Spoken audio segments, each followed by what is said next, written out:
With your diabetes, you may notice a few other things in your mouth that may give you some cause for concern, or your dentist may notice things that you don't notice. So it's first real important, if you have diabetes, that you're going for regular checkups to help identify any problems that can be occurring in your mouth.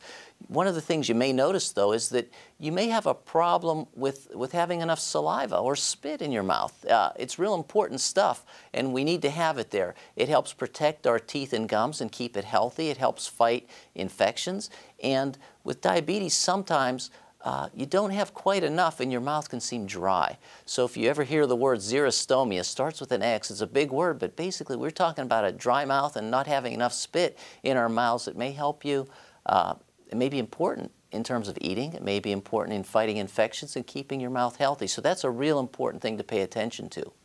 The other thing with a dry mouth, it may be diabetes, but it may be some of the other medications that you're taking. Some of the medicines you may be on to help your overall condition get better, and along with the diabetes is really maybe something that you see with these medications is the dry mouth. Dry mouth is certainly a concern for us, but along with that dry mouth, we have to worry about tooth decay.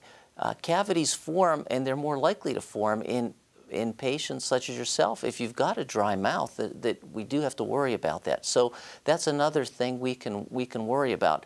Again, I did mention with the dry mouth we worry about infections. So you can have a lot of infections in your mouth that develop, especially without the support of the saliva to keep it moist, to keep it healthy.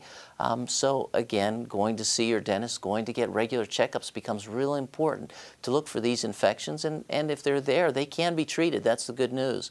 We just have to make sure you recognize it. You may notice some of these infections even by a little different sensation in your mouth. You may have a burning or a tingling or a numbness kind of sensation perhaps, a little bit of an alteration in taste. One of the most interesting things in terms of looking at a person's mouth is their tongue, and the tongue reflects a lot of problems in the whole body. And sometimes in looking at a patient, when we look at their tongue, we can get a sense that maybe there's a few things going on there that we need to take a closer look at.